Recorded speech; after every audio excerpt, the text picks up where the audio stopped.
প্রশ্ন করেছেন ধর্ম নিরপেক্ষতাবাদ ও জাতীয়তাবাদ সম্পর্কে ইসলাম কি বলে। জবাব সবাই জানেন, জানেন না? হ্যাঁ, এই ধর্ম নিরপেক্ষতাবাদ ও জাতীয়তাবাদ অবশ্যই ইসলাম পরিপন্থী, ইসলাম বিরোধী। কোনো মুসলিম কখনো ধর্ম নিরপেক্ষতাবাদে বিশ্বাসী হতে পারে না। কোনো মুসলিম কখনো জাতীয়তাবাদকেও প্রাধান্য দিতে পারে না।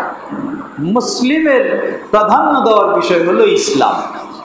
ইসলাম যেখানে আমি সেখানে। ভাষা দিয়েও মুসলিমকে বিভেদ সৃষ্টি করার সুযোগ নেই, যে এই বাঙালি এই কি উর্দু ভাষী, এই দিয়ে পার্থক্য করার সুযোগ নেই। ঠিক তেমনইভাবে জাতীয়তা, এই বাংলাদেশি ও হলো পাকিস্তানি, এটা দিয়েও পৃথক করার সুযোগ নেই। মুসলিম সে তার আত্মমর্যাদার বিষয় হলো ইসলাম।